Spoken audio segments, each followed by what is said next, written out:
Olá, você aí de casa, olá, você aí da jangada, você que acabou de cair, teve uma queda de avião, aí você tá esperando resgate, tá usando os últimos momentos da sua internet pra ficar assim, esperando assim, ó, com o seu fonezinho de ouvido, um podcast. Seja muito bem-vindo ao No Cinecast, o podcast do Cinema Maracanã. Eu sou a Maria Rosa e hoje a gente tem um convidado muito especial, porque ele é crítico, ele é professor, ele fala de política, o negócio aqui tá bom hoje. Ei, galera, sem mais delongas, Felipe Leão! Ei, uhul!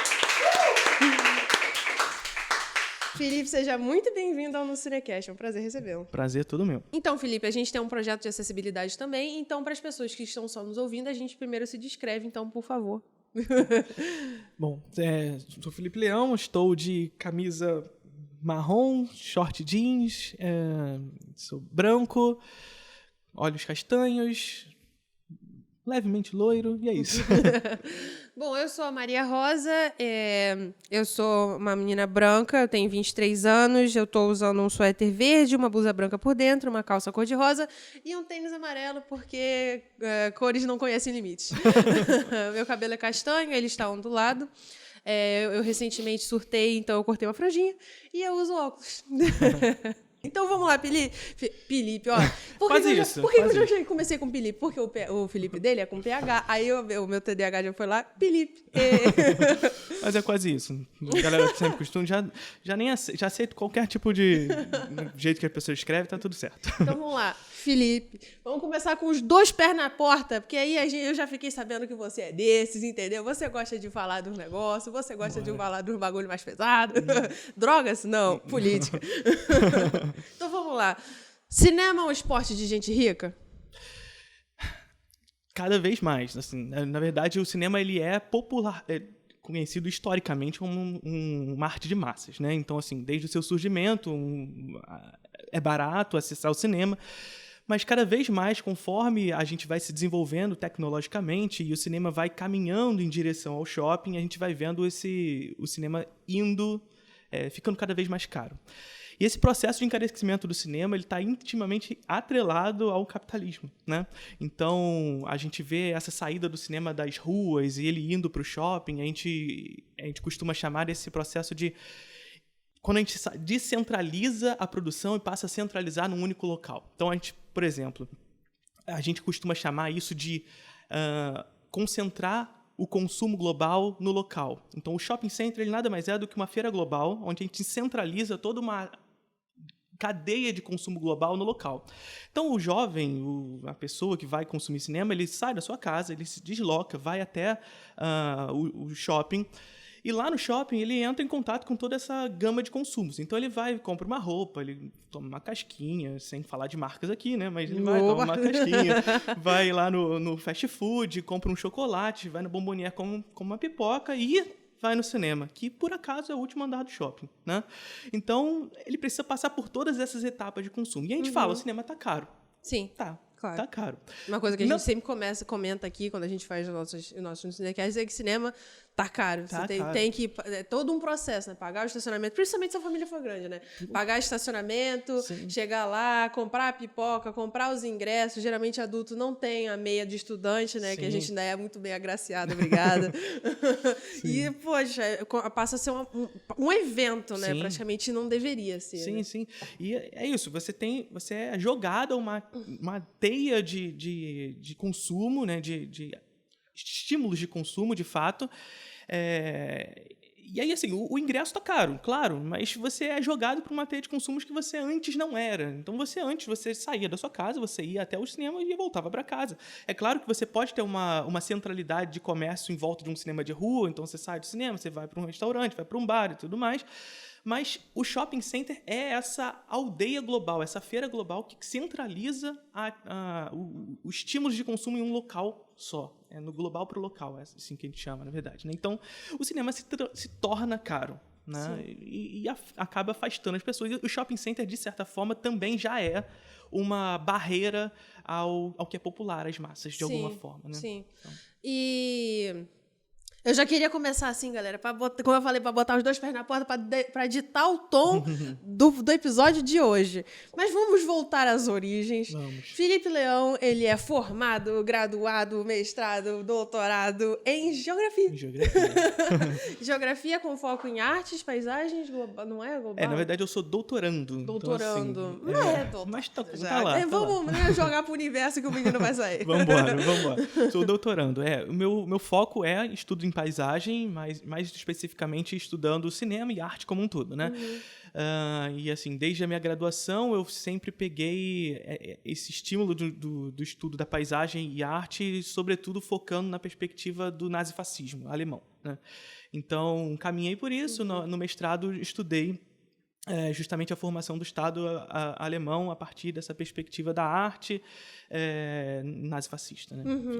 E sempre foi assim? Você sempre foi chegar... Como é que você saiu da geografia para chegar assim no cinema? Na verdade, desde a minha graduação, eu sempre... Assim, a minha dúvida sempre foi, eu vou fazer geografia ou vou fazer cinema? Eu tava nessa, assim... Aqui, que é um do lado do outro, né? Igual assim, geografia, cinema, assim, pois é, bons eu não sabia exatamente o que eu queria fazer nesse sentido. Vestibular, todo mundo acha que já passou por isso, ninguém sabe o que quer fazer, até porque 16, 17 anos é injusto fazer com que um jovem tenha que fazer um tipo de escolha como essa. Certeza. E é um costume muito brasileiro, diga-se de passagem, né? Sim, pois é. E aí, enfim, fiquei nessa. E acabei escolhendo geografia. E eu descobri que foi uma escolha acertada para mim, né? Nada contra vocês aqui, né? Mas foi uma escolha acertada para mim porque... Não adiantou, continuou estando aqui, gente. Pois Voltar pro cinema de é. qualquer jeito. Então, Mas assim... é porque eu descobri, na verdade, que eu não queria... Eu jamais pensei estando num set de filmagem, sabe? Jamais pensei fazendo isso. E eu descobri na faculdade que, na verdade, eu queria ser professor. Seja professor de cinema, seja professor de geografia, seja professor de sei lá o quê. Eu queria ser professor e é isso que eu sei fazer, é isso que eu gosto de fazer, é isso que eu sou apaixonado por fazer. E acabou que, dentro da Universidade de Geografia, eu tive acesso a grupos de extensão e tudo mais que me fizeram, dentro da universidade, fazer um ciclo de palestras sobre cinema. Aí fui convidado pelo COART, lá da UERJ, que é a faculdade onde eu estudei para dar cursos semestrais e tudo mais, e aí fui entrando nesse mundo e hoje sou mais professor de cinema do que professor de geografia. Tô falando, ele voltou, não teve jeito, não teve como fugir. E aí, nesse meio, você também se torna popular no TikTok, em redes sociais. Como é que surge isso para você? E como é que você se sente estando no espaço que acaba indo de encontro, né, com o que a gente entende como cinema, né? Porque né, as redes sociais, ela é um espaço assim muito voraz, né? Tipo, tudo de um minuto, tudo muito rápido, Sim. tudo, né? E um meio de consumo, né? Você está assistindo um vídeo e a pessoa não deixa de comprar, não sei o quê. Então, acaba se tornando algo que vai de encontro a mais ou menos o que você acaba ensinando, né? Sim. Como é que você trabalha isso? A rede social, assim, a rede da dancinha é uma coisa louca, né? Mas as redes sociais, elas, de certa forma, elas até atrelam a perspectiva do cinema, de alguma forma. Sobretudo quando a gente vai desenvolvendo a tecnologia dentro do capitalismo também, e a gente vê que esse desenvolvimento da tecnologia é cada vez mais curto, o intervalo do surgimento de uma técnica e outra, a gente acaba sendo exposto a um mundo em cada vez mais velocidade, né? Então, nós somos sempre surpreendidos com o que vem em seguida. E as redes sociais, de alguma forma, elas assimilaram essa lógica, e aí todas as redes sociais, tanto a da dancinha quanto a das fotos, que hoje não é mais só de foto, né? Mas acaba assumindo essa lógica e o espectador contemporâneo, que é de cinema, mas também é de redes sociais, Sim. está cada vez mais acostumado a esse tipo de consumo cada vez mais rápido, né? Então, a gente está sempre tendo que reduzir o tempo daquilo que a gente tem que explicar, aquilo que a gente deseja transmitir para as pessoas, ser cada vez mais rápido e conseguir prender a atenção dessas pessoas cada vez mais rápido também. Sim. Porque senão ela rola para cima, né? Sim. Porque essa é a lógica do feed infinito que a gente chama, né? Sim, joga para cima, joga para cima, joga para cima, e no final do dia você assistiu 500 vídeos, você não lembra de nenhum. Sim, claro. Mas você assistiu 500 vídeos. Sim. Essa que é a parada. E aí a gente tem que... E aí quando a gente fala isso, a gente tem que compreender a partir disso de que tipo de espectador que a gente está criando a partir desse processo, né? Um espectador que está cada vez mais acostumado e ensinado a se relacionar com hiperestímulos, né? Estímulos esses que ele não consegue se desvincular. Então, se ele bota um filme para assistir de 2 horas e tudo mais, esse cara não consegue mais. Ele precisa assistir o filme, ficar mexendo no celular e toca o WhatsApp, toca isso, toca aquilo, vai para para ir no banheiro, a máquina parou de bater, ele não consegue mais. Porque um mundo em hiperestímulos, em velocidade, e o filme, ele que já é... A parada é essa. Porque o cinema, ele surge e ele supera, de alguma forma, as artes anteriores em termos de velocidade. Sim. Mas o cinema, de alguma forma, já vem se transformando cada vez mais numa arte que é mais parada para essa galera. Sim. Então, essa galera quer o consumo de 1 minuto, Sim. quer uma série de 20 minutos, Sim. arcos narrativos que demandam de menos tempo de assimilação. Sim, né? sim, é verdade.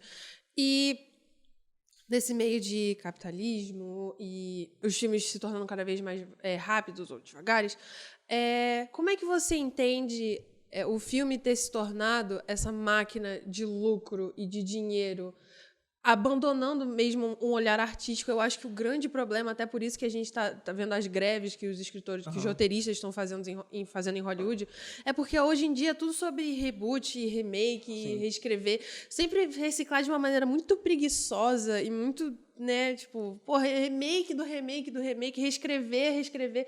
Tipo assim, quantas vezes você pode reescrever a obra de alguém, sabe? Sim. Reescrever e uma coisa que nem é assim, tipo assim, super cabeça, tipo um Exterminador do Futuro, galera. Não tem por que você fazer o reboot de Exterminador do Futuro umas 3 vezes já. Como é que você sente essas grandes indústrias, que virou uma indústria, uma máquina, os Estados Unidos é uma indústria do cinema, a gente pode chamar de indústria, mas é muito além, né? Se deixou de ser uma produtora e passou a ser, de fato, uma indústria, uma máquina que passa por cima de qualquer tipo de visão artística que o diretor possa ter, qualquer coisa. Sim. É em nome do entretenimento, do dinheiro, né? Sim. Assim, a gente precisa compreender, antes de tudo, que o cinema já nasce dentro do capitalismo industrial, né? Sim. Então, assim, é uma arte do século XX, por mais que ali... final do século anterior, do século XIX, mas é uma arte do século XX. É a arte do século XX. Sim. E sendo a arte do século XX, ela já está inserida dentro desse modo de produção capitalista do capitalismo industrial, depois capitalismo financeiro e tudo mais. Só que, recentemente, como você bem disse, a gente tem um novo processo de desenvolvimento desse capitalismo, que se insere no capitalismo tardio, que vai assimilando cada vez mais esse processo. Então, a gente vai... se inserindo dentro das contradições desse capitalismo e essas contradições se tornam cada vez mais acentuadas, né? Então, a gente pensar que, se hoje nós vemos, como você bem trouxe, essa perspectiva onde a indústria cada vez mais aborda os seus filmes através do remake, das continuações e tudo mais, parte da compreensão do que a gente sempre diz, de que no capitalismo tudo se transforma em mercadoria. Desde sempre, na verdade. Só que como a gente está no capitalismo tardio, onde todas as contradições do capitalismo se tornam cada vez mais acentuadas, a gente vê isso cada vez mais em vigor. E a gente vê as indústrias partindo desse pressuposto e transformando, na verdade, aquilo que a gente tem como memória de um passado que a gente enxerga como foi melhor, antes era melhor, na minha infância. A nostalgia. Né? Essa nostalgia. A gente sempre coloca como as coisas eram melhores no passado. E é uma ideia, é uma idealização, porque não eram. Né? Não que hoje sejam lá grandes coisas, mas a gente cria na nossa cabeça porque a gente está acostumado a ligar o passado com as boas coisas que aconteceram na nossa vida. E aí a indústria, ela compreende essa ideia de que no passado haviam boas coisas e boas produções que ela pôde ter produzido. Na verdade, não necessariamente boas, mas que marcaram de alguma forma a infância ou a juventude dessas pessoas. Sim. E ela mercantiliza isso, torna isso mercadoria. Sim. Então, o que os estúdios têm feito hoje? Tem transformado a memória, tem transformado a nostalgia, portanto, em uma mercadoria. Sim. Então, assim, o remake é um problema? Não é um problema. A continuação é um problema? Não é um problema. A grande questão do remake e da continuação é a transformação do remake e da continuação em uma mercadoria, de fato. Porque o remake e a continuação nada mais é do que um processo narrativo de contar de outra maneira a história. Sim. E tá tudo bem. A gente já faz isso. Sim. Eu sempre costumo dizer para os meus alunos que, na verdade, assim, as histórias já estão dadas. Tudo já foi feito, de alguma forma. Os gregos, Shakespeare, essa galera já contou tudo pra gente. O que a gente faz agora é contar de novo. Sim. Só que o contar de novo é como contar de novo. Sim. De que maneira contar essas coisas de novo, né? E esse que é o grande barato, na verdade. É como a gente vai contar essas histórias mais uma vez. Então, o remake em si ele não é um problema por conta disso. Mas o capitalismo torna isso um problema na medida em que ele transforma isso em uma mercadoria. Sim, e abandona qualquer tipo de visão artística que a pessoa possa ter e só, tipo, vamos contar a história de novo, só que agora com mais explosão, com um ator mais famoso. E ainda contando com o sucesso do primeiro, né? Sim. Da nostalgia, trazendo de volta aquele fator nostálgico. Com certeza, que como a gente estava falando, é como você só vai lembrar das coisas boas que aconteceram. Então você só vai lembrar de que você entrou no cinema para ver um filme da Disney, da princesa da Disney, e agora, 20 anos depois, tem essa princesa em forma humana, né? Meu Deus do céu. Sim. É a Ariel, Jesus Cristo, entendeu? Só que o problema é que acho que até o próprio público se cega nesse quesito, tipo assim, mas é Ariel, tipo, sim, mas Ariel, mas só que quão bom tá essa Ariel, entendeu? Quão bem desenvolvida tá a história desses personagens e o quão necessário era esse remake de fato, né? Quantas histórias são realmente necessárias contar de novo? Será que é necessário refazer um filme do Hitchcock? Então, sabe, qual é a questão disso? Porque, assim, é aquilo que eu falei, o remake em si, ele não é um problema. E o Hitchcock é um autor que, assim, sobretudo se a gente pega um Corpo que Cai e tudo mais, eu sempre costumo brincar com a galera que tudo depois de um Corpo que Cai é um Corpo que Cai. Tudo. Não tem como depois que você estudar a fundo um Corpo que Cai, os filmes que você vai ver depois, que foram lançados depois de um Corpo que Cai, você vai ver um Corpo que Cai ali dentro. Aí eu costumo brincar que Um Corpo que Cai foi e é o filme com mais remakes na história do cinema, porque, na verdade, todos os filmes depois dele é um remake de Hitchcock, de Um Corpo que Cai, de alguma forma. Sim. Aí, será que vale fazer um remake de Um Corpo que Cai? Vale. Mas sob que condições? Essa que é a parada. Porque é a gente ter a compreensão de que o remake, ele é um meio, é uma técnica, é uma escolha. Sim. Agora, qual o trabalho que será empregado sobre essa escolha? O que será feito com essa escolha? O que o artista, através de seu trabalho criativo, fará com essa escolha? Só que a grande questão é, como você bem disse, esse artista ele está condicionado a um sistema produtivo que o impede a fazer isso, que o impede a ter essa liberdade criativa. Um sistema produtivo que impõe a ele um modo de produção e um processo criativo que se destinará especificamente ao lucro. Então, se aquele produto que está sendo realizado ele não atende aos interesses do estúdio e não do artista, não vai rolar. Ou não vai ser feito, ou ele vai ter que ser podado, vai ter que ser cortado ali para que ele atenda a esse interesse específico. E aí o resultado disso é que, enfim, os remakes que a gente conhece recentemente geralmente são ruins. Sim. Mas, em via de regra, não precisaria ser assim. Sim, sabe? Eu acho que melhor o remake é a homenagem, né? Sim. Tipo, você ter uma obra que é original, mas que quando você entende do assunto, quando você já viu outros filmes, aí por isso que a gente fala, sempre reforçando o aviso, assista filmes, veja filmes, tenha referências, porque aí quando você assiste a parada, você vê, eu já vi isso, e isso é daqui, isso vem daqui, porque aí o artista tem a habilidade, que até aquele livro, né, Roube como Artista, e tem a possibilidade de ter uma homenagem, ter um momento ali, uma inspiração, e aí ele pega inspiração, afinal, né, outra polêmica, o que mais seria o... Meu Deus do céu, esqueci o nome dele. Era uma vez em Hollywood. Tarantino. Isso, o Tarantino. O que seria do Tarantino sem inspirações, né? Sem pegar um pouquinho daqui, um pouquinho de lá, um pouquinho do western, um pouquinho do cinema asiático e, tipo, transformar tudo isso no que ele é. Em algo novo, né? Exatamente, você transformar em algo novo. Então, pegar tudo isso, então, é mais honrado, eu diria, do que fazer, de fato, tipo assim, Um Corpo que Cai 2. Ou então, Um Corpo que Cai, o remake, você tem um filme novo, O Corpo que Sobe. Mas com todas essas inspirações que tornaram o primeiro especial, né? Porque é isso que é. Tipo, o primeiro foi especial porque ele era original, ele não era cópia de nada. Sim, assim, se a gente for pegar, por exemplo, eu acho que o grande problema, na verdade, é, como eu disse, essa reprodutibilidade do remake, né? Então, quão mais ele é reproduzido no capitalismo. Mais uma vez, não é o remake em si, porque, na verdade, é esse processo onde a indústria cada vez mais vai replicando esse processo e fazendo com que a gente vá ao cinema e a gente não vê mais nenhum estímulo de criatividade, porque é tudo repetição. Essa que é a questão. Mas ter esse remake não seria exatamente o problema. E eu dou um exemplo. A galera costuma lembrar muito do Planeta dos Macacos, lá de 68 ou 7, não lembro agora. Acho que é 8. 8, né? que é muito bom. Mas, Sim. particularmente, eu acho essa versão do Matt Reeves melhor. Essa versão recente do Matt Reeves eu acho melhor.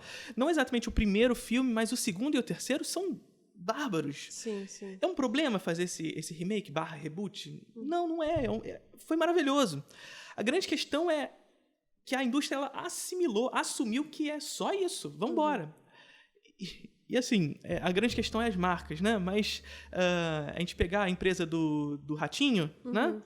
E a empresa do Ratinho, não o apresentador Ratinho, mas a empresa do Ratinho vai lá e compra todas... camundongo, né? O camundongo, melhor. Mas ela vai lá e compra todas as empresas, né? Compra a empresa lá do Star Wars, compra a Pixar, compra aquela, compra outra. E aí, a partir dessa lógica que é capitalista, que você vai englobando as empresas dentro de si para formar monopólio, você vai destruindo essas empresas. Então, o que era a Pixar, se não um âmbito de criatividade na animação dentro da indústria do cinema dos Estados Unidos? Né? E o que ela se tornou depois que a empresa do Camundongo comprou? Né? Sim. Passou a destruir a empresa a partir dessa mesma lógica da venda de um passado da própria empresa. Então, a empresa foi lá, a Pixar, foi lá, montou todo um passado, construiu todo um muro que conta sobre essa memória desse passado da empresa, e agora ela passa a vender a memória dessa empresa. E não exatamente a criatividade nesse processo. Sim, o que tornou ela o que ela é, né? Pois é. E a empresa do Camundongo faz isso em tudo que ela compra. Cara, agora você tocou num ponto muito importante, é uma coisa que eu sempre reflito. Primeiro que eu acho que se o Walt Disney visse o que fizeram na empresa dele, eu acho que ele estaria horrorizado. Eu acho que não. Eu acho que estaria. Eu acho que ele estaria feliz, porque o que tem de lucro ali é isso que ele queria. Mas será que era só isso? Será que era só sobre isso? Eu acho que sim. Eu acho que a gente não pode... eu acho que a gente não pode cair num idealismo de acreditar que a arte não está descolada da vida. Né? E, infelizmente, e eu falo isso com pesar nesse sentido, o cinema ele nasce no capitalismo industrial. E dentro desse processo, o que interessa, de fato, para os grandes produtores é o seu resultado final nesse processo, que é o lucro.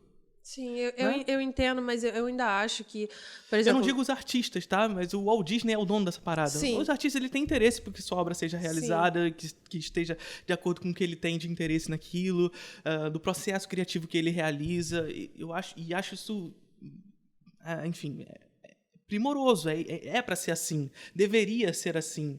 Mas o Walt Disney, acho que não. Eu acho que esse é o caminho que ele queria. A formação desse monopólio. Vou dar a minha opinião, Claro. Você ver. Eu entendo o que você fala, e eu realmente acredito, afinal, dono de empresa é uma coisa, né? Mas, porém, entretanto, todavia, eu acho que no início, assim, os primeiros filmes dele, os desenhos, eu acho que tinha algo de inovador, sabe? De querer buscar, tipo, principalmente com as animações, né? Era um campo inexplorado dessa maneira como a gente conhece hoje em dia. Era o processo de construção da memória. Sim. Que eu tava falando. Mas eu acho que... Será que se ele visse os filmes de hoje... Tudo bem, ele ia ficar... Caraca, olha o que essa empresa se tornou. Mas será que se ele sentasse pra ver o filme... Cadê a essência? O que esse filme tá dizendo? Tipo assim... Você olhar, tipo, o Mary Poppins lá, ou até a Bela Adormecida, que ele quase faliu por causa daquele filme, em nome de uma tecnologia nova, em nome de uma experiência nova, mas que ainda assim dissesse alguma coisa, que tocasse a criança interior de todo mundo, que não fosse só para, tipo, tornar a parada meio rasa, só para ser só criança, mas que tivesse um alcance geral e que tocasse as pessoas de maneiras diferentes. Será que eu não veria, tipo, caraca, mas a que custo, né? Tipo assim, uau, bilhões de dólares, mas caraca, esse filme aí, brother, tipo assim... eu acho que ele só ia ficar tipo assim, né? Então tá bom, tá certo, as contas estão em dia, tá tudo certo, mas, tipo assim, tudo bem. E quem acaba fazendo essas outras invenções, né? Tipo, eu acho que faria sentido hoje em dia se o Avatar 2 fosse um filme da Disney. Eu acho que tem mais a ver com que a filosofia que a Disney imprimia no início se tornar o que é essa coisa do, né, novas tecnologias do 3D, ou no 3D, ou do como fazer aquela água parecer água de verdade, ou como do filmar embaixo d'água. Parece um processo evolutivo mais coerente com a filosofia do que era, né, a Disney, falando Disney mesmo, do que essa coisa do meio Michael Bay mesmo, sabe? Vamos explodir tudo e ver no que dá. Assim, eu não sei... eu não sei se o Walt Disney ou a Disney lá no passado ela tinha esse interesse genuíno em construir essa fantasia nas pessoas e tudo mais. Eu acho que essa fantasia, de fato, era um interesse, mas um interesse específico no que tange a uma construção de padronização do gosto. Essa que é a parada. Então, eu construo essa memória que a gente estava conversando anteriormente, né? Eu faço um processo de construção da memória que no futuro se transforma em uma mercadoria, né? Que, enfim, eu vendo essa fantasia que a Disney transforma aos parques, né? Tudo, né? Então, eu transformo tudo isso numa mercadoria. Então, a grande questão é criar um imaginário nas pessoas que, na verdade, não é exatamente genuíno de um artista, mas de um processo de padronização do gosto, que é o caminho da indústria, de fato. A indústria tende a esse padrão. Sim, né? sim. E aquele momento era um momento onde justamente nós estamos no início desse processo da construção industrial do cinema, em que, de fato, você estava experimentando as coisas para serem realizadas e construindo essa memória. A partir desse momento, e a gente pode ir no passado, não precisa ser hoje, não. A Disney entrou num processo de homogeneização de produção. Ali, a década de 50, 60, 70, a Disney é uma coisa atrás da outra, meio padrão, meio... Sabe? O fundo fica parado, vamos embora, é isso, e vamos fazer, sabe? Replicando as paradas para chegar no final e ganhar dinheiro. Porque, na verdade, enfim... É você construir esse padrão que na Disney está intimamente relacionado à construção desse imaginário da fantasia, dreams come true e tudo mais. E as pessoas assimilam esse gosto e transformam esse gosto em genuíno. Essa é a parada. Eu costumo dizer para a galera que nenhum gosto é autêntico. Nenhum gosto nasce com a gente. A gente não nasce... E a partir do momento em que nasce, a gente fala, nasci, chorei, agora quero ver um filme do Homem de Ferro. Não. Esse gosto por um filme da Marvel, o gosto por um filme da Disney, um gosto por um filme de qualquer empresa que seja, é um gosto que passa a ser construído ao longo do processo do desenvolvimento dessa indústria, que vai padronizando esse gosto e construindo esse gosto no imaginário das pessoas. No caso da Disney, esse imaginário do Dream Comes True, da fantasia, do desejo de ser e tudo mais. Nas crianças, sobretudo, desejo de ser a princesa e tudo mais. Você vai construindo esse imaginário que, na verdade, se transforma numa mercadoria em que o destino final disso tudo, na verdade, é o consumo. Ponto. Sim. E não só, e aí a grande questão disso tudo, não só consumir o filme, mas transformar tudo que envolve um filme também numa grande mercadoria. Grande mercadoria. E dá-lhe brinquedo, e dá-lhe mochilinha, e dá-lhe licenciamento de tudo. E é por isso que eu não acredito que genuinamente o Walt Disney queria isso, sabe? Eu acho que o caminho que o Walt Disney queria era esse. Era a Disney batendo... altos níveis de lucro, assim, a Disney tá batendo prejuízo. Está batendo prejuízo porque, na verdade, está comprando tudo, está formando um monopólio, baixando o preço das coisas no mercado para quebrar a concorrência, fazendo monopólio, é isso. Mas é só vocês verem as maiores bilheterias de todos os tempos. Você pega as 10, 8 são da Disney. Sim. Que a Disney formou esse monopólio, a partir dessa construção de imaginário e tudo mais. E aí, tipo, e nesse monopólio estão incluídas essas outras produtoras que disseram assim, não, abaixa esse monopólio. Aí eles vêm, no caso da Pixar, no caso de todas essas empresas que a gente mencionou, tipo assim, vamos quebrar tudo, vamos renovar tudo, e aí surgem os Toy Stories, e aí surgem essas coisas inovadoras, né, que nem a Daenerys no Let's Break the Wheel, né? Tipo assim, aí quando ele vê, ela já faz parte da roda de novo. Sim. Ela se torna a própria roda de novo. É porque é justamente isso que a gente fala, o capitalismo ele tende ao monopólio. Sim. Então, a Disney ela é hegemônica no processo industrial de Hollywood, não só em Hollywood, mas no mundo. Então, ela vê surgindo uma parada assim, opa, tem uma parada ali? Compra, sabe? Aí compra a Pixar, compra a Fox, compra a Lucasfilm, compra isso, compra aquilo e formam um grande monopólio que não tem jeito. Aí você vê as 10 maiores bilheterias, o Avatar, se eu não me engano, era da Fox, né? Eu não lembro. Não lembro. Mas, enfim, era de outra empresa que virou da Disney. A Marvel foi comprada. Aí você vai no... O quê? Star Wars era Lucasfilm. Então, sabe, ela vai assimilando pra dentro tudo que é de sucesso dentro da indústria. Sim. Aí hoje em dia é só ou isso ou a 24, né? Porque é só um ou tipo assim, o super indie que já não é tão indie assim, né? Tipo, essa é a questão. ele né, swoop the floor, como é que fala? Tipo assim, levou tudo quanto foi, eu acho que no esse ano, né? Tipo assim, a 24 levou melhor filme, melhor atriz, melhor tudo. Então, quão indie é esse indie, né? Já acho Tem nada de independente. E é aquilo que eu costumo falar pra galera, né? A indústria da cultura, ela é autoritária, então ela tá em todas as esferas da vida. Então, assim, vamos ter aquele jovem que vai chegar e vai falar assim, tá, eu não assisto Disney, eu não assisto filme da Marvel, porque isso é indústria da cultura, massificada, isso, né? Tá bom, você vai assistir o quê? Eu vou assistir filme da A24. Sim, você tá falando de indústria também. É indústria também, não tem como escapar. Ah, não, então eu vou assistir Godard. É nicho também, é um nicho formado por essa indústria. Sim. Godard é indústria da cultura? Não. Godard torna-se indústria da cultura. Sim. Torna-se. Por quê? Porque cria hábitos, cria consumo. Você vai para um cinema de rua mais nichado nessa perspectiva aqui no Rio, lá em Botafogo, por exemplo, né? E você vê o mesmo tipo de gente que se estabelece com o mesmo tipo de consumo. Sim. Então, veja, um determinado tipo de filme que, teoricamente... Uma galera alternativazinha. Para eles, estamos fora da indústria, Sim. porque não estamos assistindo Marvel, não estamos assistindo isso, não estamos assistindo aquilo, mas eles estão inserindo nesse mesmo modo de consumo, mas um outro. Sim. Porque a indústria da cultura assimila essa galera. Sim. Assimila essa galera pra dentro. E porque é chique falar, eu assisto filme do Godard, né, gente? Sim. Né, parece que a pessoa, né, parece que tem 1 milhão no banco, né? A pessoa é rica, sabe? É chique. E assim, não é uma crítica a esses filmes que são maravilhosos. Jamais. Eu amo Tem tudo que assistir. mais. Assiste o filme. Amo. A grande questão é ter a consciência, até para que a gente possa compreender como lutar contra isso, ter a consciência de que, na verdade, a gente é assimilado como um nicho de consumo, seja lá qual for.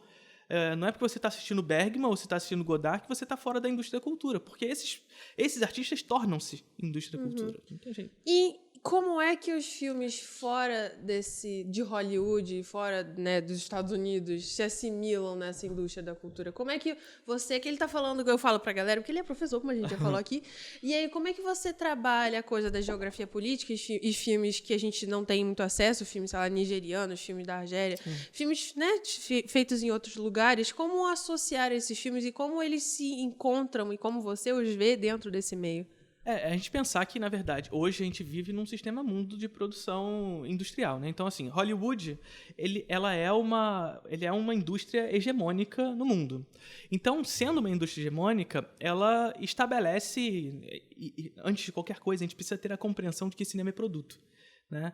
E, como sendo produto, é um produto de troca, inclusive nas relações internacionais globais. Então, você, por exemplo, o Brasil, se o Brasil resolve chegar aqui e falar assim, tá bom, agora eu quero investir no cinema nacional, nosso sonho, né?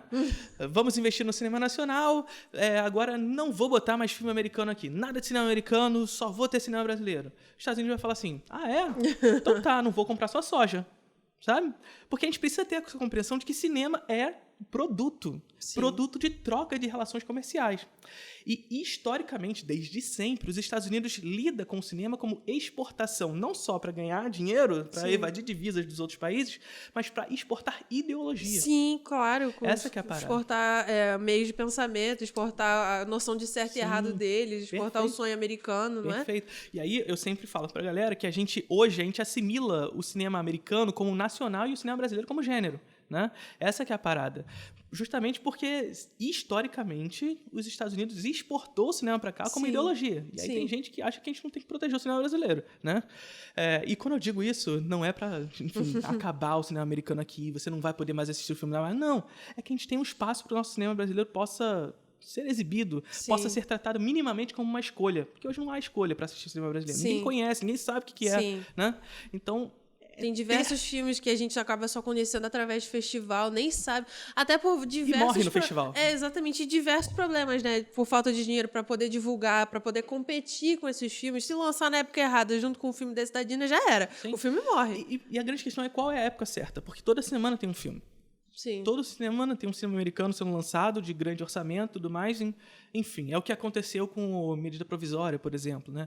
Eu nem acho um grande filme, mas era um filme que estava atingindo números bons nos cinemas. Sim. Estava em crescente, estava aumentando o número de salas para o filme. E, de repente, estreia, se eu não me engano, na época foi Vingadores Ultimato. Vai estrear Vingadores Ultimato. Sai todo mundo da sala que agora vai entrar o Vingadores. Tira todo mundo. Essa é a parada. Porque Hollywood, como eu disse para vocês, ele parte desse pressuposto de que o cinema é um produto, né? Então, por exemplo, para falar um exemplo recente, estreou Barbie no Brasil. E aí Barbie estreou uma pancada de salas. E aí a Warner, que distribui o filme, chega assim e fala, tá, você quer exibir Barbie? Tudo bem. Você vai exibir Barbie. Mas para exibir Barbie, daqui a 1 mês, 2 meses, vai lançar a Freira 2. E se você quer exibir Barbie, eu vou querer que você separe tantas salas para a Freira 2. Então tem um sistema de venda casada também nesse processo. Caraca, sabe? não sabia disso não. Então, assim... Qual é, brother? Qual é o espaço que você tem para competir? Para competir. Não tem como. E aí as salas de cinema, claro, as empresas exibidoras de cinema no Brasil falam, não, mas não pode separar para cinema brasileiro, porque isso afeta a oferta e tudo mais. Oferta nada. Existe demanda para sei lá quantas 1000 salas para a Freira 2? Não existe essa demanda. Essa demanda é construída. Sim, Constrói-se como? Botando uma pancada de sala. E aí o espectador brasileiro fala, opa, se tem uma pancada de sala só para esse filme, é esse filme que a gente tem que assistir. Sim. E aí, tudo por influência, né? É assim que você constrói demanda, constrói gosto. Por isso que eu sempre digo, no capitalismo, gosto é demanda e demanda é construída, sabe? Então, como que a gente vai pensar em construir um gosto pelo cinema nacional sem separar a sala? Sim. E eu digo isso assim, isso é só a ponta do iceberg. Colocar uma salinha lá para o cinema brasileiro é só a ponta do iceberg. Se só colocar, também ninguém vai assistir, não vai ser lidado como uma escolha. Mas como que a gente vai lidar com uma escolha sem separar essa sala? Sim. E aí você fala sobre a questão de como se lida na perspectiva global. A gente pensar, por exemplo, a greve de Hollywood agora, e a gente ter a compreensão de que os serviços de streaming, de alguma forma, eles surgem em reação a esse processo. Porque, assim, as greves já estão acontecendo agora, mas houve uma greve lá no início dos anos 2000. Sim, 2008, né? E logo depois surge o streaming. Né? Porque, enfim, ali na greve de 2008, a galera falou assim, tá, desejos atendidos, a classe trabalhadora foi atendida aqui, beleza? Foi atendida até quando? Porque aí surge o streaming e começa a fazer o quê? Baixa o número de episódios das séries, o salário médio continua, atendemos ao seu desejo do salário médio, mas baixa o número de episódios, diminui o número de roteiristas na sala, começa a fazer todo um processo que, na verdade, tira essa galera do trabalho. Sim. Né? Então, o streaming ele é uma resposta a isso tudo. Né? Uma resposta a isso tudo. E as empresas de streaming, especificamente a mais hegemônica nesse processo, se antecipou a essa nova greve. Porque eles sabiam que ia ter uma nova greve. Eles sabiam que cedo ou tarde essa greve ia chegar. Muito influenciada por eles mesmos, né? Claro. Gente, a gente tá falando da Netflix, tá? Porque a grande questão no capitalismo é justamente essa. A resolução da crise será a causa da crise posterior. Sim. Essa que é a parada. Por isso que a gente diz que o capitalismo vive de crises, mas, na verdade, o capitalismo é a crise. Sim. Ele vive de crises porque sempre o que acontece é justamente esse processo. A resolução da crise atual será a causa da crise posterior. E a solução da crise dada ali em 2008 faz surgir o serviço de streaming, que será a causa desse novo processo recente. Só que a Netflix ela se antecipou a esse processo. Essa que é a parada. A Netflix se antecipou a greve. Como? Internacionalizando a produção. Então, se Hollywood é hegemônico na produção global, e por isso uma indústria forte e tudo mais, e com isso tem 2 sindicatos fortes, que é o de roteirista e o de atores, por outro lado, a Netflix vendeu a ideia de que ela é boazinha por estar fazendo filme na Coreia, na Espanha, no México, no Brasil, e etc e tal. Lugares que não estão tendo problema. Lugares que não estão tendo greve. Sim. Por quê? Quando você internacionaliza a produção, essa é a divisão internacional do trabalho, né? Você divide o trabalho internacionalmente. Sim. Então, você vai lá e passa a produzir o filme que seria produzido de maneira centralizada em Hollywood, você vai lá e passa para ser feito na Coreia. Ou então, para não falar especificamente sobre uma produção em outro país, você, por exemplo, vamos fazer um filme da Marvel, mas eu vou contratar trabalhadores de efeitos especiais na Índia, sabe? Que não estão atendendo ao sindicato dos Estados Unidos. Não, os trabalhadores de efeitos especiais não são sindicalizados, mas só para ter... Deveriam. A gente tem provas atuais bem recentes que deveriam. Pois é. Mas para entender como é esse processo, de como se descentraliza o trabalho para fugir disso tudo. Sim. Como o capitalismo ele vai fugindo dessas paradas a partir dessa divisão internacional do trabalho. Então, a Netflix, de certa forma, ela se antecipou todo esse processo. Né? Então, como se relacionar com isso? E a gente partir desse pressuposto, por favor, gente, que você que vai escutar, a Netflix não é boazinha por estar investindo em cinema dos outros países. Até porque, se vocês forem ver o que a Netflix investe nesses outros países, não é algo autêntico, original, de fato. É cinema de algoritmo do mesmo jeito. É o mesmo modelo produtivo que a Netflix faz nos Estados Unidos. Sabe? Tirando aqui e ali, que ela dá o lugar para um autor, para um Scorsese da vida fazer um filme e tudo mais. Mas, no geral, eu vou lá para a Espanha fazer um filme na Espanha, só que seguindo a mesma lógica de produção dos Estados Unidos. A grande questão é que eu dividi internacionalmente o trabalho. Sim. É só isso. Mas eu te pergunto, tudo bem que os valores deles não sejam os melhores possíveis, tipo assim, a intenção deles seja essa, mas acaba não tendo um subproduto que seja benéfico para nós? Tipo assim, tudo bem, eu tô fugindo de greve, eu tô te dando dinheiro, mas não querendo, assim, incentivar seu cinema. Pra mim, se seu cinema se existir, se não existir, eu não tô nem aí. Mas acaba não beneficiando a gente? Mas em que sentido? Da gente tá produzindo, porque a gente já tem esse problema de produzir, falando da nossa parca e pouca indústria.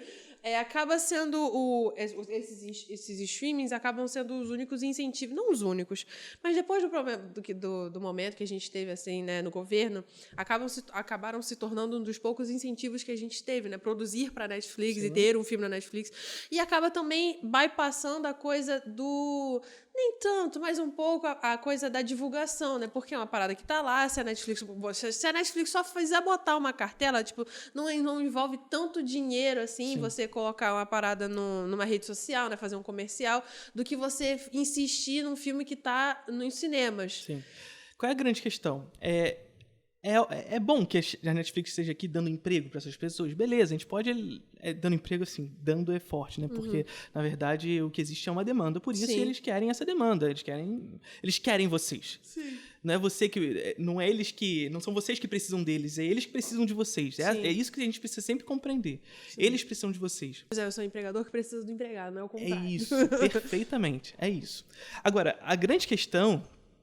é que, enfim, por mais que estejam sendo criadas vagas de emprego e que, portanto, criam novos produtos a partir disso, a gente tem a compreensão de que essa produção realizada pela Netflix, aqui no Brasil, ou por outras empresas estrangeiras que vêm aqui para realizar aqui, produzem, na verdade, remessas que vão para o estrangeiro.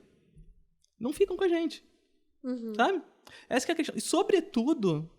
tendo a compreensão de que nós não começamos nem mesmo a conversar sobre regulamentação de streaming, sabe?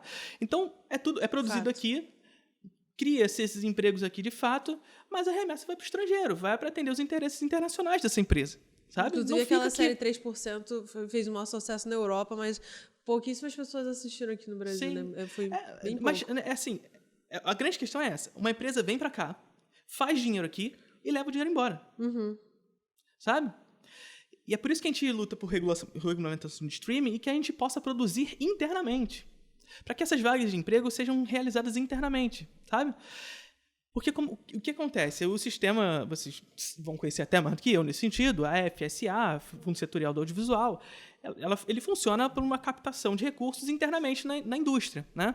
Então, a Netflix, por exemplo, as outras empresas, elas vêm aqui, ganham dinheiro e vão levar essas remessas para o exterior. Mas parte dessas remessas ficam.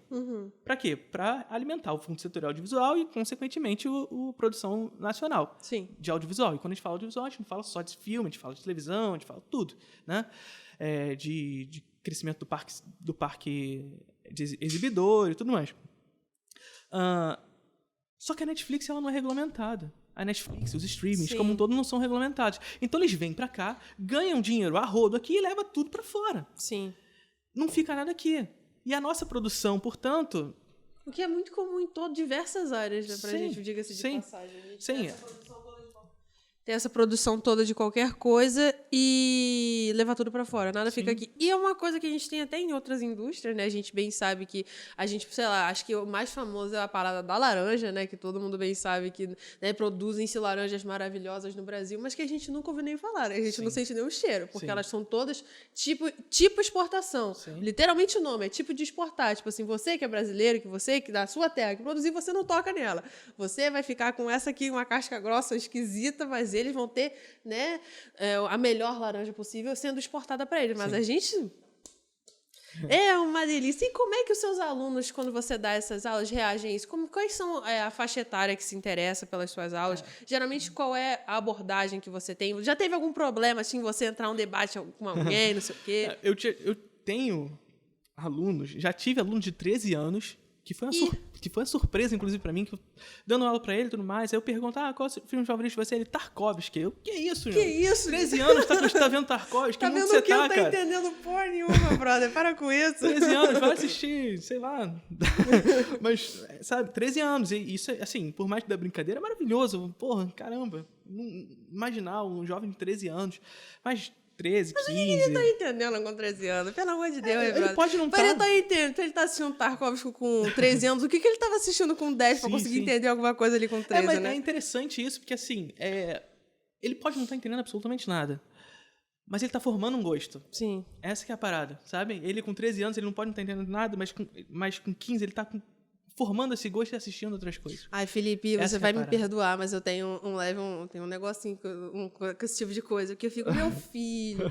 Porque isso geralmente já vem uma influência dos pais, não vem, não? Sim, uma influência do meio, não necessariamente nem necessariamente dos pais, mas, tipo assim, essa coisa do tipo, eu não quero ser como os outros garotos. Sim. Eu não quero ver filme, eu não quero gostar de Marvel, eu não quero gostar de futebol. Eu vou assistir um filme super underground, assim, grego, dos anos 40, que nem o Torrent tem. Sim. Aí eu dá um negocinho aqui. Pode ser, mas qual é a grande questão? É que a indústria da cultura já não faz isso com esse jovem todos os dias? A indústria da cultura não produz o gosto desse jovem todos os dias?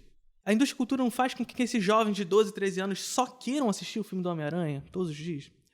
Então, por que a família não pode ser um âmbito importante, inclusive, para a formação de um gosto distinto? E isso não significa dizer, como eu disse anteriormente, que esse gosto não esteja atrelado à indústria da cultura também, né? Sim. Ou seja, quando ele vai assistir Tarkovsky, ele está assimilando um outro tipo de consumo, uma outra esfera dessa mesma indústria da cultura. Ele pode estar escapando, fazendo, eu quero pagar de cult nesse ano. Pode. Esse é o meu maior problema, porque estar inserido numa cultura, tipo, num gosto diferente, eu cresci assim, eu fui criada por pais velhos, então, tipo assim, eu gostava de ouvir ópera quando eu tinha 5 anos, fato. Mas, tipo, essa coisa de você se distanciar do que é do popular, de cultura de massa, numa intenção de dizer que isso é menor ou inferior, isso me estressa.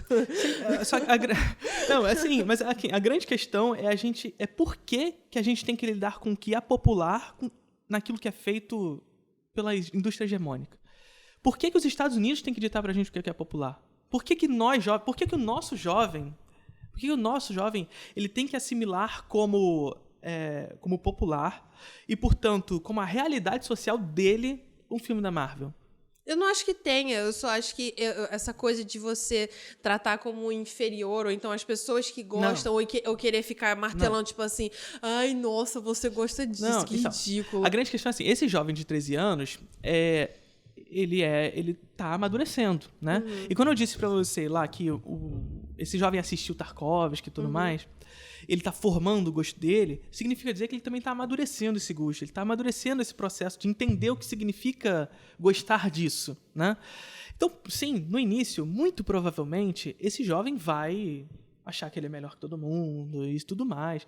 Só que quando ele vai amadurecendo, e sobretudo se ele está inserido sob um contexto específico onde tem pessoas que possam conduzir ele a isso, a formar esse gosto, ele vai entendendo que não funciona muito bem assim. Na verdade, o processo da cinefilia é assim, não é só com um jovem de 13 anos. Geralmente acontece dessa forma, e muitos de vocês talvez já tenham passado por isso, né? Então, você começa assistindo o que a indústria te impõe, né? Sim. Assim, aquilo que é massificado, né? E tá tudo bem assistir esses filmes, eu gosto de assistir esses filmes também. Só que aí quando você começa, assim, você assiste a um filme e você fala, opa, tem coisa aqui. E aí você vai gostando, aí o seu primeiro passo é negar Hollywood. Não vou assistir mais Hollywood, só tem porcaria em Hollywood, vou assistir só filme grego, como você trouxe e tudo mais, só vou assistir essas coisas. Em seguida, você vai pros starter packs, né? Então, você vai lá pros filmes que todo pseudo-cult, vamos mudar esse termo, gosta de assistir. E aí você vai entrando cada vez mais. Só que quando você vai amadurecendo essa cinefilia, eu costumo dizer, para que você consiga construir uma cinefilia... genuína? Não é nem genuína, é saudável, né? Você descobre que você pode retornar a Hollywood. Né? Você descobre que você pode voltar para lá e continuar assistindo o que está de fora. Sim. Né? Só que esse processo de construção de gosto, eu acho que acaba sendo importante de alguma forma. Esse jovem ter contato com Tarkovsky é importante. Será que é só jovem? Porque tem gente que é assim, não, velho. Sim. É isso que eu falei. Assim, esse jovem me assustou por ele ter 13 anos assistindo Tarkovsky, mas é isso. Geralmente a galera quando começa a cinefilia, já começa mais tarde, porque é quando ela começa a ter acesso a um determinado tipo de... Quando ela tem, a um determinado tipo de conteúdo que pode levar ela a esse tipo de filme. Antes disso, é muito improvável. Com 13 anos, é improvável que ela tenha acesso a alguém que falou para ela sobre Tarkovsky ou Godard ou tudo mais. É muito improvável. Mas quando chega essa época, o caminho é esse. O caminho acaba sendo esse, de eu sei e você não. Mas quando você vai amadurecendo esse gosto, e gosto é construído, não tem jeito. Esse gosto nunca é genuíno, né? Alguém apresentou isso para você, você viu isso em algum lugar, sim, claro. E que está intimamente relacionado a esse sistema produtivo em que estamos inseridos, que impede que as pessoas cheguem a isso de alguma forma, mas quando chegou também por suas vias, né? Sim. Então, eu acho que é até normal que se passe por esses processos, né? A questão é amadurecer isso. É isso que é importante. Mas aí a gente pegou uma super, mega, hiper tangente agora, voltando para os seus alunos e como é que eles recebem as suas aulas. Geralmente, qual é a temática, como você aborda. Momento fofoquinha, se já teve um momento assim de empate direto e falar, você tá errado, e falar, devo tá mesmo, porém... Primeiro, assim, eu tive aluno de 13 a 65 anos, assim, já tem uma gama muito grande de alunos que eu já tive.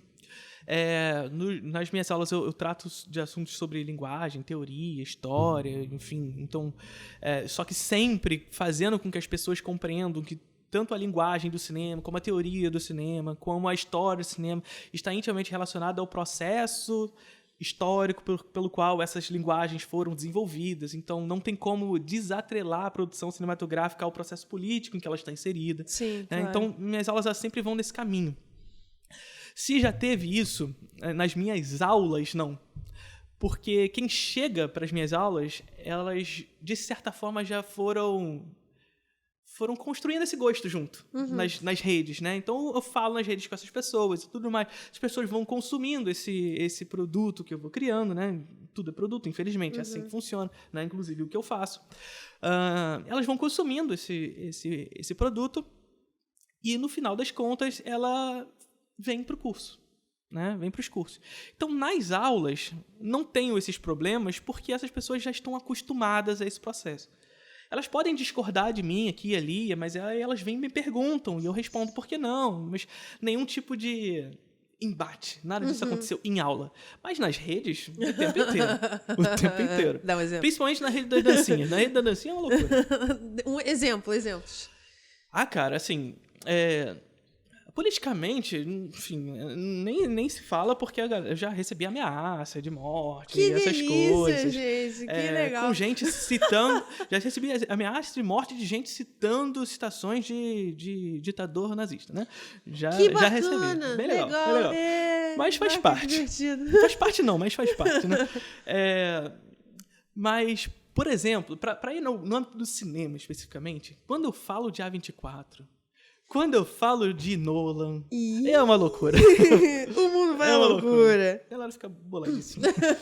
Porque a galera não consegue, assim, não consegue compreender forte, mas a galera, ela tem uma ânsia por defender a empresa que eu não entendo. Não é, menino?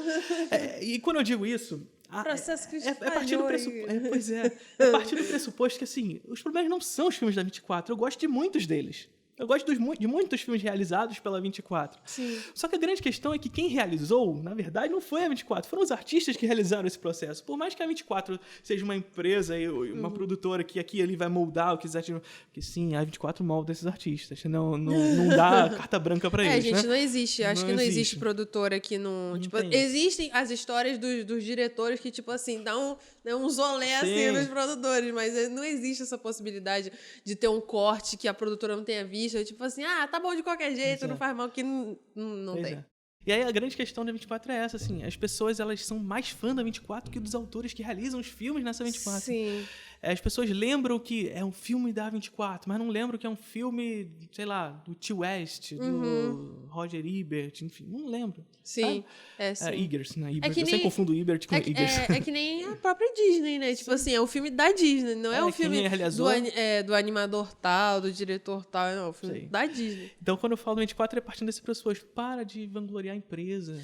Olha pros artistas. Inclusive, eu acho que esse pensamento também não seria um fruto dessa hegemonização, né? Porque eles têm uma coisa similar entre eles que, tipo, quando você olha de maneira separada, eles são filmes diferentes.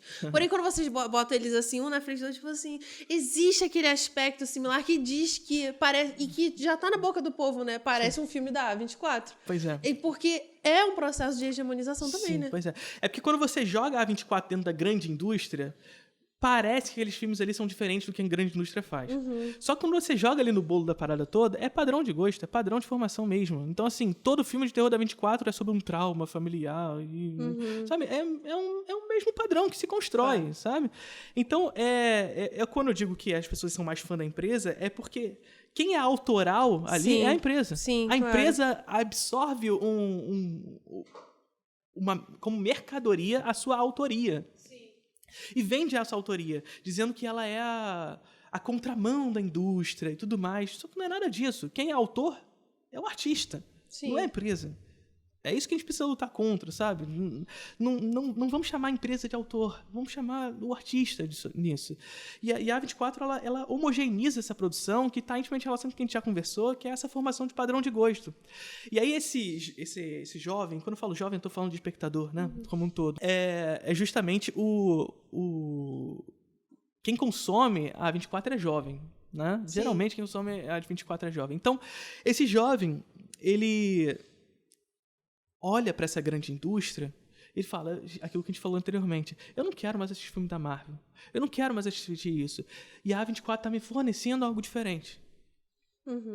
Só que não é. Sim. É mais uma vez aquilo que a gente falou anteriormente. É a indústria assimilando novos nichos. Nichos de consumo. Sim, claro. E para onde é que a gente vai com tudo isso? Onde é que isso tudo vai dar? Onde é que a gente fala? Agora tudo bem, sabemos que é tudo massa de manobra. No final, tudo E agora?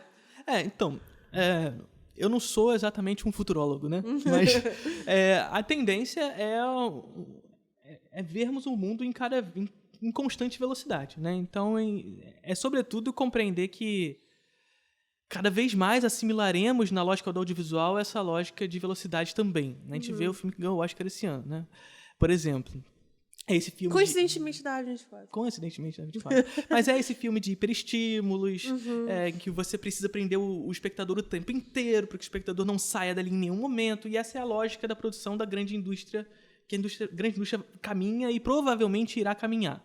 E quando eu digo velocidade, não é o tamanho do filme, porque a galera vai chegar e falar, não, mas os filmes agora eles continuam tendo lá quase 3 horas. Sim, mas a lógica dos filmes é de velocidade.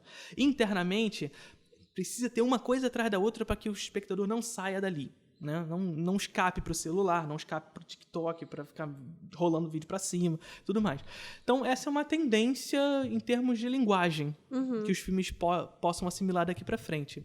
Agora, em termos de indústria, é o aprofundamento dessa lógica que a gente estava conversando aqui. Aprofundamento dessa lógica de descentralização da produção, de internacionalização do trabalho, de precarização do trabalho.